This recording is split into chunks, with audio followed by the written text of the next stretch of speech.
Now moving along to tool number 6, we have the headbutt.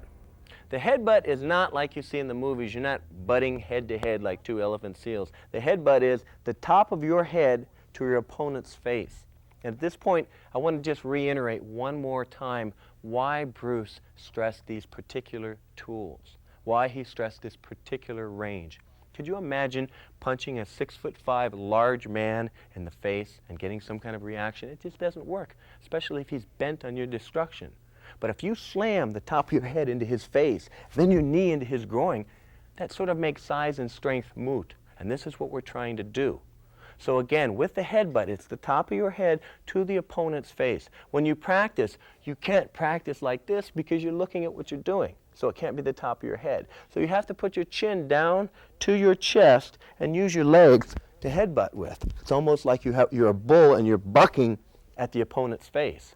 And when you have the opponent in front of you, you're actually going to be grabbing the back of his neck and pulling his face into the top of your head. For a smaller man to do this on a larger man is conceivable. For a smaller man to punch a larger man is not. That's why they have weight divisions. So when we train with a partner, okay, Rich? Basically what we want to do with a partner is just get the feel of training. So you have to tell your partner right away to tighten up his neck first. If he tightens up his neck so there's no chance of colliding. When he tightens up his neck, boom, that's what you're doing. Slowly, boom, this is the headbutt. I am taking my head, and I'm going to pull it over the shoulder just so you can see the velocity. I'm taking my hands and I'm pulling his head. This would be into my face, but it's over the top of the shoulder. Now you tell your person, stiffen up the neck, and then boom, you do it right there. And we're not trying to put the tools together quite now, but if we were, boom, it would look something like that. That's when you start putting them together. That'll be later on in the tape. So again, just to reiterate, you bend the knees, put your chin down, and you're pulling your opponent's face to your head.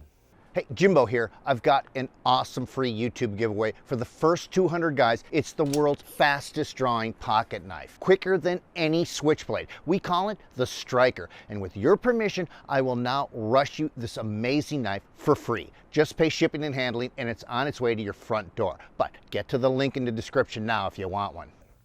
I've never really seen any good equipment on the headbutt, so what we like to use is a motorcycle helmet. Again, you're going to see us do this in scenarios in which you get to see combinations, okay? But for now, the purpose of the equipment training is to get you to feel some sort of substance behind what you're hitting, as opposed to just doing it in the air. So this is sort of the next stage onto the progression of finally getting you combative. You have to understand that things have to be developed in a progression, okay? Rich?